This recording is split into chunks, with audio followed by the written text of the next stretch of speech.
welcome to জ্ঞান পোহৰ আশা কৰিছোঁ আপোনালোক সকলো ভালেই আছে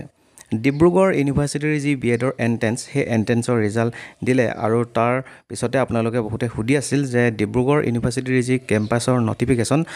আপোনালোকৰ এডমিশ্যনৰ সন্দৰ্ভত তাৰ পৰা নটিচ কেতিয়া ওলাব আৰু অতি ভাল কথা যে যোৱাকালি অৰ্থাৎ 23 জুলাই 2025ত এই নটিচখন ডিব্ৰুগড় ইউনিভাৰ্চিটিৰ পৰা ওলায় আৰু এখন আপোনালোকক মই ধুনীয়াকৈ দেখাই দিম আপোনালোকে গোটেই নটিচখন চাই ল'ব এতিয়া এখন লিখা আছে office of the registrar Dibrugarh university Dibrugarh admission notice NCTE recognise 2-year B Ed programme academic session 2025-26 ইয়াতে আপোনালোকে ধুনীয়াকৈ দেখা পাব যে 23 জুলাই অৰ্থাৎ যোৱাকালিৰ পৰা তাতে যি এডমিশ্যনৰ সন্দৰ্ভত ফৰ্ম ফিল আপ আৰম্ভ হৈ গৈছে আৰু লাষ্ট ডেটটো হৈছে 29 জুলাই 2025 সো আপোনালোকে 29 জুলাই আগতে আপোনালোকে যিমানটো সম্ভৱ সেই ফৰ্মখন আপোনালোকে ফিল আপ কৰিবলৈ চেষ্টা কৰিব ঠিক আছে আৰু ইয়াতে এইটো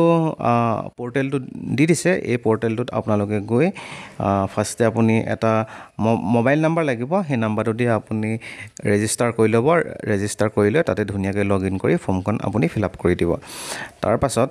আপোনালোকে দেখা পাব যদি মই স্ক্ৰল ডাউন কৰোঁ 950 টকা আপোনালোকে সেই এডমিশ্যন ফৰ্মখনত আপোনালোকে পে কৰিব লাগিব ঠিক আছে তাৰ পাছত আপোনালোকে দেখা পাব অলপ যদি স্ক্ৰল ডাউন কৰোঁ এই যে 30 জুলাই তাৰিখে ঠিক আছে 30 জুলাইত কিন্তু আপোনালোকে যি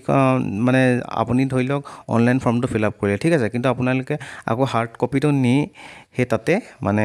ইউনিভাৰ্চিটিত আপুনি তাতে ছাবমিট কৰিব লাগিব যিমানটো সম্ভৱ আপুনি 30 তাৰিখ বা তাতকৈ আগতে আপোনালোকে কৰিবলৈ চাব আপোনালোকে কিন্তু ভুলতো 31 তাৰিখে যাম বুলি নাথাকিব ঠিক আছে আৰু আপোনালোকৰ এইখিনি ডকুমেণ্টছ ইয়াতে দৰকাৰ হ'ব ডকুমেণ্টছখিনি ইয়াতে ধুনীয়াকৈ দি দিছে আপোনালোকৰ মাৰ্কশ্বিট লাগিব HSLCৰ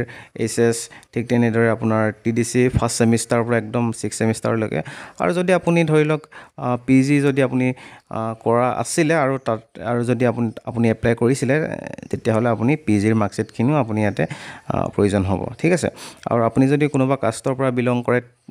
তেতিয়াহ'লে আপোনাৰ যিখন কাষ্ট চাৰ্টিফিকেট সেইখনো আপোনাৰ ইয়াতে প্ৰয়োজন হ'ব আৰু আপোনাৰ যিখন PRC সেই PRCখন আপুনি ইয়াতে দিব লাগিব আৰু আপোনাৰ যি এণ্ট্ৰেন্সৰ স্ক'ৰ কাৰ্ডখন আপুনি হয়তো ইতিমধ্যে পাইছে সেই যিখন কাৰ্ডখন সেইখনো আপুনি ধুনীয়াকৈ প্ৰিণ্ট কৰি ইয়াতে দি দিব ঠিক আছে আৰু এনেকৈ যদি মই আপোনালোকক দেখাওঁ এইখন চাওক ইম্পৰ্টেণ্ট ডেটছবিলাক ইয়াতে দিয়া আছে 23 জুলাই পৰা অৰ্থাৎ যোৱাকালিৰ পৰা আৰম্ভ হৈছে 29 জুলাইলৈকে অনলাইন ফৰ্ম চলিব তাৰ পাছত 30 জুলাই তাৰিখৰ ভিতৰত আপোনালোকৰ যিখন হাৰ্ড কপিখন আপোনালোকে তাতে গৈ ছাবমিট কৰি থৈ আহিব লাগিব তাৰ পাছত যি 5 আগষ্ট তাৰিখ সেই 5 আগষ্ট তাৰিখে আপোনালোকৰ